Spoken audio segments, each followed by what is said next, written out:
naalala ko sa lugar na to, mag. Ano? Dito ka ba naman? Hindi. Nung ano pa tayo, nung mga first year pa tayo, di pa tayo magkaklase nun eh. Diba dito tayo nang gumagawa nung ano, mga molde natin dati.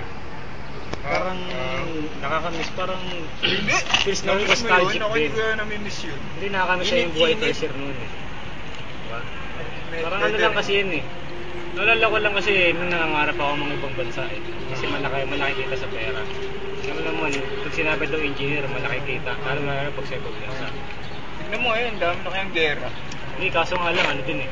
Oo nga, yung mga sa gera nga eh, parang nashock sila nung sa mga nangyari. Parang gusto nila umuwi. Buwa maswerte pa. Dito sa Pilipinas, alam ganun nangyayari. Bakit yung iba hindi umuwi kahit na may ano?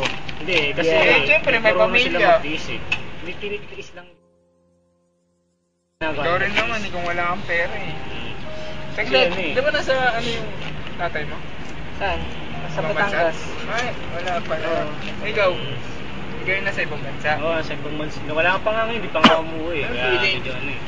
Siyempre, ano rin sila doon, parang nalulungkot din kasi namimiss din nila yung mga ginagawa nila dito. Tama. Yun eh. Parang natatandaan ko eh, yung tinuro sa atin ni Ma'am sa Rizal natin. Yung Amor Patrio? Hindi, yung pagkatapos pa nun. Flowers of Heidelberg. Kasi parang may ahambing mo yung mga tao sa malalayong lugar sa ano, sa mga bulaklak, yung mga metaphor na ginamit ni Rizal doon. Kasi ano siya yung bali yung bulaklak. Parang yung bulaklak ay yung mga bansa. Sila yung mga nangingibang bansa. Kasi bulaklak nun, di ba, pag tinanim mo, bubunga. Bumaba mo siya. Hindi siya bubunga. Depende sa halaman. Ang halaman ng bulaklak. Tama. Basta yung bulaklak, ano siya? Ang bango, siyempre, maganda. Pero pag binunod mo sa pagbilalagyan niya, parang nalalanta pag nilipat mo sa ibang lugar, parang hindi na ganun kaganda yung ano niya. Yung pagtubo niya. Dito sa original. Yung ginawa, di ba? Parang di sa Germany siya series na inspired na. Parang may sa Germany nga niya, kasi sinulat yun. Heidelberg sa Germany yun. Parang doon nga siya na na-inspire siya sa kawalan na yun. Di ba alam si Hitler? Hindi totoo yun, boy. Ano lang yun eh, meat lang. Parang spell meat muna. Kasi baka karne lang pala yan. Ano yan eh, meat. M-Y-T-H. Again, tuloy mo ano yan eh. Hindi ko lang sa Tagalog yan eh. Yun nga, para kasing may hambing mo sa bulaklak, yung mga OFW na natin.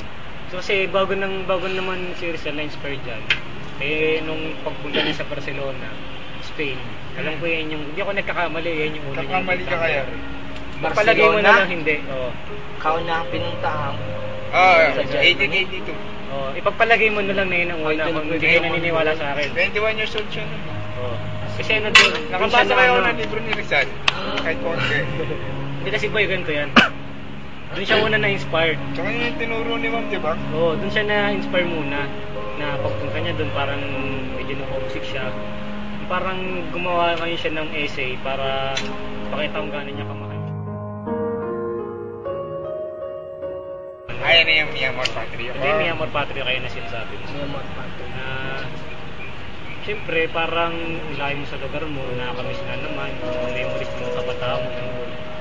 Parang hindi ka na rin magtakong ba't yung mga taong pinapalis sa mga lugar nila. Pag may mga construction, ay umalis. Kasi kahit naman na ilipat mo sila sa ibang lugar, bigyan mo naman ng bahay. Kasi hindi nila maiwan kasi yung mga alaala nga naman doon. Memories. Tignan mo, grabe nila yung paglaban nyo. Hindi ko ba pag pumunta ka na ibang bansa doon ka na? Siyempre hindi, pansamantala. Kasi alam ko naman may babalikan ako dito. Hindi na, ito ka mamatay. Doon ka na, di ba? Wala. Malungkot na kamatayan nyo. Hindi. Dapat kasi iuwi ka pa rin kung sakaling doon ka mamatay. Di ba nga? Kahit na ako mamamatay, gusto ko dito sa lupa nito eh. Ayoko sa ibang lupa. Kasi ganun din yata si Rizal lang. Gusto mo dito sa tigil mamatay? Ayun, tama-tama, lawak na yung lugar dito. Marami rin naman ako memories dito eh. Pwede rin. Sa bahay nyo. Ano yun, masakit? Ibang flash? Hindi, basta gusto ko mamatay sa Pilipinas. Sa Pilipinas. Idol mo siguro si Rizal. Mamatay para sa bayan? Para sa bayan. Para ano, pelikula lang yan. At saka ano eh. Meron ako nararamdaman eh. Namatay ka? Ano? Tara, out na ako. Mi Amor Patrio, and to the flowers of Heidelberg. Pero sir,